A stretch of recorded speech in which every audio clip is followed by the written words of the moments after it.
ನಮಸ್ತೆ, welcome back to my channel. Summer start ಆಗಿದೆ. ಮಜ್ಜಿಗೆ ನೋಡಿದ ತಕ್ಷಣ ಕುಡಿಬೇಕನ್ನಿಸ್ತಾ ಇದೆ ಅಲ್ವಾ? ಸಮ್ಮರ್ ಅಂದ್ರೇ ಹಾಗೆ ತಣ್ಣಗೆ ಮಜ್ಜಿಗೆ ಕುಡಿಬೇಕನ್ಸುತ್ತೆ.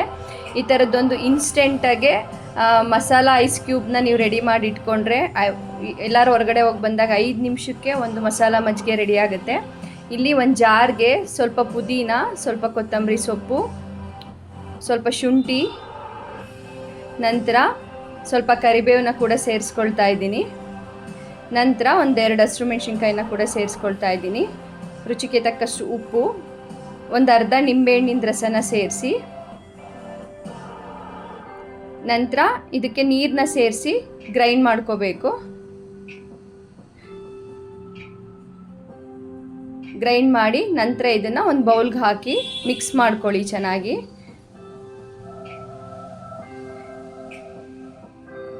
ನಂತರ ಇವುಗಳನ್ನ ಈ ಐಸ್ ಕ್ಯೂಬ್ ಕಂಟೈನರ್ ಏನಿದೆ ಅದಕ್ಕೆ ನಿಮಗೆ ಎಷ್ಟು ಬೇಕೋ ಅಷ್ಟು ಒಂದೆರಡೆರಡು ಸ್ಪೂನ್ನ ನಾನು ಸೇರಿಸ್ಕೊಳ್ತಾ ಇದ್ದೀನಿ. ಆ ಮಸಾಲೆನ ನಿಮಗೆ ಎಷ್ಟು ಪ್ರಮಾಣದಲ್ಲಿ ಬೇಕೋ ಅಷ್ಟು ಪ್ರಮಾಣದಲ್ಲಿ ಮಾಡಿ ಈ ರೀತಿ ಇದನ್ನು ಒಂದು 3 to 4 ಅವರ್ಸು ರೆಫ್ರಿಜರೇಟ್ರಲ್ಲಿಟ್ಟರೆ ಫ್ರೀಸ್ ಮಾಡ್ಕೊಳ್ಳಿ. ಆವಾಗ ಮಸಾಲ ಐಸ್ ಕ್ಯೂಬ್ ರೆಡಿ ಇರುತ್ತೆ. ನೀವೆಲ್ಲಾದರೂ ಔಟ್ಸೈಡ್ ಹೋಗಿ ಬಂದಾಗ ಇನ್ಸ್ಟೆಂಟಾಗಿ ಒಂದು ಮೊಸರನ್ನ ಒಂದು ಬೌಲ್ಗೆ ಹಾಕಿ ನಂತರ ಕೋಲ್ಡ್ ವಾಟರ್ ಹಾಕ್ಕೊಳ್ಳಿ.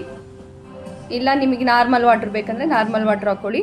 ಸ್ವಲ್ಪ ಉಪ್ಪನ್ನ ಸೇರಿಸಿ ಚೆನ್ನಾಗಿ ಮಜ್ಜಿಗೆನ ಈ ರೀತಿ ಮಿಕ್ಸ್ ಮಾಡಿಕೊಂಡ್ರೆ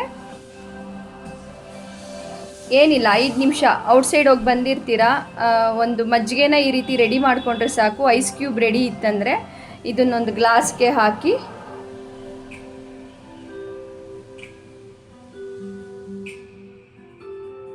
ನಂತರ ಅದಕ್ಕೊಂದು ಐಸ್ ಕ್ಯೂಬ್ನ ಹಾಕ್ಕೊಂಡ್ರೆ ಮಸಾಲ ಮಜ್ಜಿಗೆ ರೆಡಿ ಆಗುತ್ತೆ. ಯಾಕೆಂದರೆ ಯಾವಾಗಲೂ ಅದಷ್ಟೆಲ್ಲ ಗ್ರೈಂಡ್ ಮಾಡಿ ಪ್ರೋಸೆಸ್ ಮಾಡಬೇಕನ್ನೋದಿರಲ್ಲ. ಸ್ವಲ್ಪ ಜೀರಿಗೆ ಪೌಡರ್ ಕೂಡ ಸೇರಿಸ್ಕೊಳ್ತಾ ಇದ್ದೀನಿ.